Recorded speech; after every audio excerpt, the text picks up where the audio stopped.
This is chapter 15 of Book Lovers. 15. We amble down the dark road in near silence, but the air hums with an electric charge between us. You don't have to walk me all the way to the cottage, I finally say. It's on my way, Charlie says. I cast him a disbelieving look. His head tilts, street light lancing his face. I'm not sure anyone on the planet has nicer eyebrows than this man. Of course, I'm not sure I've ever noticed a man's eyebrows before, so it might just be that my general understimulation during publishing slow season has forced me to find new interests. Fine, he relents. It's not far out of my way. At the edge of town, the sidewalk gives way to a grassy shoulder, but tonight I'm wearing sensible shoes. On our right, a narrow footpath winds into the foliage. What's through there? Woods, he says. I got that much, I say. Where does it go? He runs a hand over his face. To the cottage. Wait, like a shortcut? More or less. Is there a reason we're not taking it? He arches a brow. I didn't take you for a hiking in the dead of night type. I push past him. Stevens, he says, you don't have to prove anything. His faintly spicy scent catches up to me before he does. So familiar and yet surprising. Notes of cinnamon and orange that are much stronger on him than they are on me. Let's just go back and follow the road. Overhead an owl hoots and he ducks his head and throws his arms over it protectively. Wait, I cut him a glance. Stop. Are you afraid of the dark? Of course not, he growls, starting down the path again. I'm just surprised how far you're taking this small town transformation thing. And just so you know, those bangs do not make you more approachable. You just look like a hot assassin in an expensive wig. All I just heard, I say, is hot and expensive. If I showed you a Rorschach blot, you'd find hot and expensive somewhere in there. My gaze catches over his shoulder. Just beyond the trail, a stream funnels over a small waterfall, massive rocks jutting up like teeth on either side of it to form a swimming hole. A break in the tree cover lets moonlight pool on its center, turning the frothy water into a landscape of shimmering silvery spirals. Number 6, I exhale. Charlie follows my gaze, his brow furrowing. There's absolutely no way. The urge to surprise him surges like a tidal wave. But there's something else, too. In college, I was always the party mom, the one who made sure no one fell down the stairs or drank anything they hadn't seen poured. With Libby, I'm the doting/worrying older sister. Doting/worrying older sister. For my clients, the hard ass who argues and presses and negotiates. Here, I realize abruptly, I'm none of these things. I realize abruptly I'm none of those things. I don't have to be, not with obsessive, organized, responsible Charlie Lostra. So I step onto the nearest boulder and kick off my shoes. Nora, he groans, you're not serious. I peel my dress over my shoulders. Why not? Are there alligators? I look back at him in time to catch his eyes cutting up from my underwear, instinctively snagging on my bra for a split second before launching to my face with a clench of his jaw. Sharks, I ask. Only you, he says. Leeches? Nuclear waste? Regular waste isn't bad enough, he says. I am not making you get in, I say. Not until you start drowning. I sit on the rock, dangling my legs into the cool water. A shiver breaks across my shoulder blades. I'm a very proficient swimmer. I slip into the stream, suppressing a yelp. Cold, Charlie says, tone self-satisfied. Balmy, I reply, wading deeper until the water reaches my chest. I would have to try very hard to drown in this. He steps up to the ledge. At least the bacterial infection will come easily. I would have thought this was some kind of Sunshine Falls rite of passage, I say. Do I seem like the kind of person who would honor local rites of passage? Well, your boots are Sandaro, and I've seen you wear luxury cashmere at least thrice, I say. So maybe not. Capsule wardrobe, he says, like this explains everything. I only buy things that can be worn with everything else I already own, and that I know I like enough to wear for years. It's an investment. Such a city person, I sing.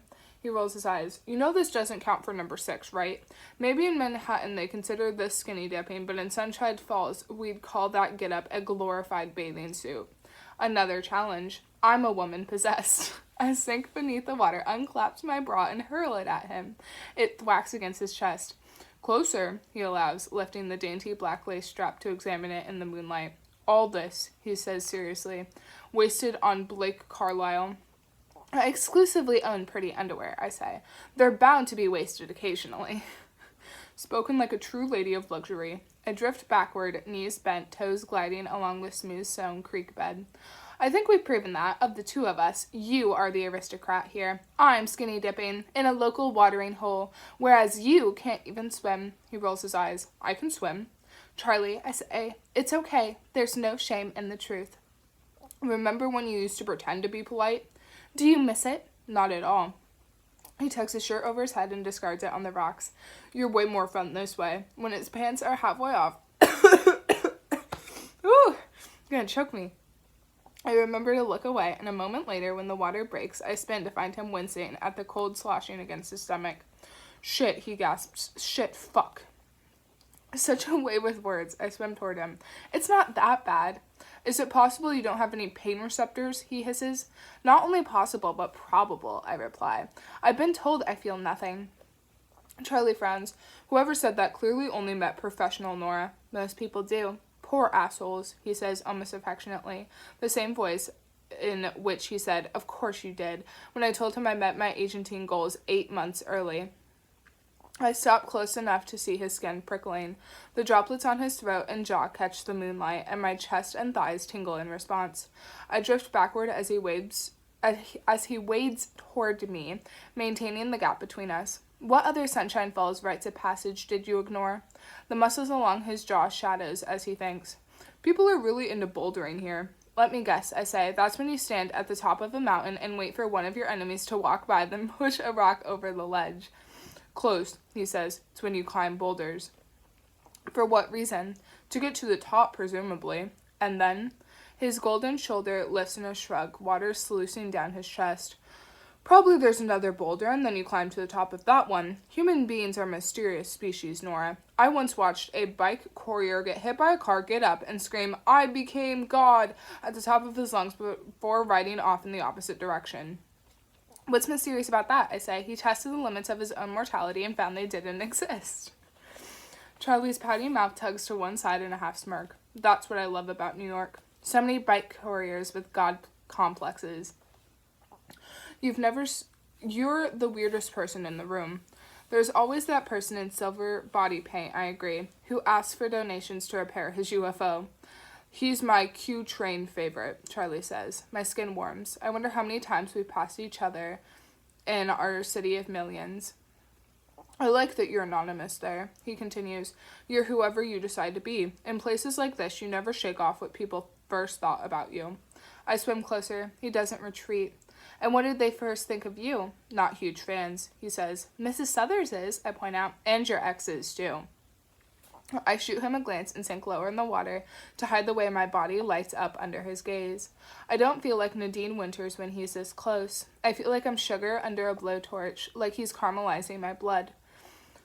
Mrs. Southers liked me because I fucking loved school, he says. I mean, once I figured out how to actually read, didn't exactly make me a hit with other kids, though. In high school, things weren't as bad, and then eventually... You got hot, I say somberly. His laugh grates over my skin. I was going to say I moved to New York. We've stopped moving. Heat corkscrews through my ribcage, coiling tighter with each spiral. I clear my throat enough to joke. And then you got hot. Oh, and then you got hot. Actually, he says, that only happened 4 or 5 weeks ago. There was this big meteor shower, and I made a wish, and Charlie holds his arms out as he drifts closer. My heart feels light and jittery in my chest, my limbs incongruently heavy. So you're saying Omnia's expression was less about longing than outright shock over your new face. I didn't notice Amaya's expression, he says. That's her name, Amaya. Okay, I got... Enough struggles at it, and I will say Amaya correctly. My mouth goes dry, heaviness gathering between my thighs. He catches a bead of water as it trickles over my cupid's bow. My lips part, the pad of his finger lingering on my bottom lip. I'm acutely aware of how flimsy the space is between us now, slippery, finite, closable. Maybe this is why people take trips, for that feeling of your real life liquefying around you, like nothing you do will tug on any other strand of your carefully built world. It's a feeling not unlike reading a really good book, all-consuming, worry obliterating. Usually, I live like I'm trying to see 4 moves ahead in a chess game, but right now, I can't seem to think past the next 5 minutes. It takes a lot of effort to say, "You probably want to go home." He shakes his head. "But if you do," I shake my head. For a moment, nothing happens. It feels like there's a silent negotiation happening between us. His hand catches mine under the water. After a beat, he draws me toward him, slowly, plenty of time for either of us to pull away. My fingers brush his hip again, instead, and the chessboard in my mind disintegrates. His other hand finds my waist, closing the gap between us. The feeling of being pressed against him is somewhere between bliss and torture. A small sound sighs out of me. He doesn't tease me for it. Instead, his hands cut a slow path down my sides, tugging each inch of me against him. Chest, stomach, hips, flush. All my softest parts against all his hardest. My thighs settling loose around his hips. His thumbs catch on the curves of my hips, and a gravelly hum rumbles through him. My nipples pinch against his skin, and his arms tighten across my back. We're both silent, like any word could break the spell of the silver moonlight. Our lips catch lightly once, then draw apart, slip together a little deeper. His hands follow the curve of my back lower, curling around me, squeezing me to him, rolling his hips into mine. My mouth feels like it's melting under his, like I'm wax and he's the burning wick down my center. One of his hands curls around my jaw, the other sweeping up to cup my breast as my thighs wrap tight around him. My breath catches against his mouth when his thumb rolls across my nipple. He hitches me higher, everything to my belly button above the water now, exposed to the moonlight, and he's looking, touching, tasting his way across me. My brain grapples for control of my short-circuiting body. Should we think about this? Think, he says like he's never heard the word before. Another hungry, stomach-flipping kiss erases it from my vocabulary, too. My hands twist into his hair. His mouth moves down the side of my throat, teeth sinking into my collarbone. I'm trying to think my way through this, but it feels like I'm a passenger in a very willing body. Charlie teases against my ear. "You should never wear clothes, Nora." My laugh dies in my throat as he pins me against one of the flat rocks at the edge of the water, my hips locking around his, sensation flaming through my thighs at the friction between us, at the push of his stomach and his erection shifting against me through our underwear. Charlie kisses like no one I've ever been with, like someone who takes the time to figure out how things work. Every tilt of my hips, arch of my spine, shallow breath guides him, landmarks on a map he's making of my body. He hums my name into my skin. It sounds as much like a swear as when I slammed into him at Papa Squats, his voice sizzling through me until I feel like a struck tuning fork. His lips drag down my throat to my chest, his breath ragged as he draws me into his mouth. His fingers circle my wrists against the rock, our hips moving in a hungry rhythm. "Shit," he hisses, but at least this time he's not slingshotting away from me. His hands are still everywhere. His mouth hasn't left my skin. I don't want to stop. My mind still half-heartedly warring for control. My body makes the unilateral decision to say, "Then don't." "We have to talk about this first," he says. "Things are complicated for me right now." And yet we're still clamoring for each other. Charlie's hands raise over my thighs, squeezing so hard I might bruise. My nails are in his back, urging him close. His warm mouth skims over my shoulder. His tongue and teeth find my pulse at the base of my throat. I nod. "Then talk." Another sharp kiss. His teeth hard against my lip, his hands hard against my ass. "It's hard to think in words right now, Nora." His hands wind into my hair, his mouth slipping against the corner of mine, his breath shallow and frantic.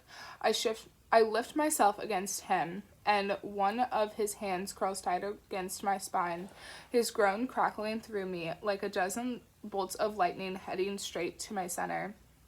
Everything else is briefly obliterated as I roll myself against him and he returns the favor, the friction between us electric.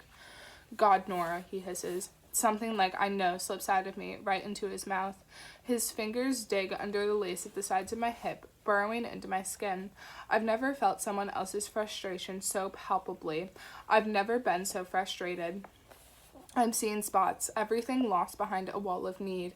And then my phone rings from the rocks. At once, reality crashes in from all sides, a rock slide of thoughts my lust has been holding back. I push back from Charlie, gasping out, "Dusty!" He blinks at me through the dark, chest heaving. "What?" "Shit, no, no!" I swim for the rocks, the ringer echoing through the dark. "What's wrong?" Charlie asks close behind me. "I was supposed to call Dusty hours ago." I haul myself out of the water and rush for the phone. I miss the last ring by seconds, and when I dial back, it goes straight to voicemail. Shit. How could I do that? How could I just forget about my oldest, most sensitive, highest earning clients? How could I let myself get this distracted? I dial again and get her voicemail message. "Hey, Dusty," I say brightly after the beep. "Sorry about that. What could I possibly be busy with this late at night? No respectable meeting, certainly." "Something came up," I say, "but I'm free now, so give me a call back." I hang up, then skim Libby's string of messages, increasingly frantic requests for me to confirm that Blake hasn't fed me to a wood chipper. My heart rockets into my throat, and hot, prickly shame rises to the surface of my skin. On my way home, I text Libby, "Everything okay?" I turn and find Charlie pulling on his pants, his shirt bundled in one hand. "What happened?" he asks. "I wasn't there. I think they needed me and I wasn't there. Just like..." I cut myself off before my mind can boomerang back there. Say instead, "I don't do this." Charlie's brow arches. "Do what?" "Everything that just happened," I say. "All of it. This isn't how I operate." He half laughs. "And what, you think this is a pattern for me?" "No," I say. "I mean, maybe. That's the point. How would I even know?" His smile falls and my chest stings in response. I shake my head. "It's this book, Frigid, and this trip. I started thinking I could just go with this, but..." I lift my phone at my side like this explains everything. Libby's pre-baby crisis, Dusty's intense insecurity, not to mention all my other clients, everyone who's counting on me. I can't afford a distraction right now. Distraction. He repeats the word emptily, like he's unfamiliar with the concept. Probably he is. For a solid decade, I was. Prioritization, compartmentalization, qualification. These things have always worked for me in the past, but now just one sprinkle of recklessness has distracted me from both my sister and my prize client. After what happened with Jacob, I should have known I couldn't trust myself. I force down the hard knot in my throat. "I need to focus," I say. "I owe that to Dusty." When I'm distracted, I miss things. When I miss things, bad things happen. Charlie studies me for a long moment. "If that's what you want." "It is," I say. His brow slightly lifts, his eyes reading the obvious lie. "It doesn't matter. Want is not a good way to make decisions." "And besides," I add, "things are complicated for you anyway, right?" After a beat, he sighs. "More every second." Still, neither of us moves. We're in a silent standoff, waiting to see if the dam holds, the pressure building between us, my cells all still vibrating under his gaze. Charlie looks away first. He rubs the side of his jaw. "You're right.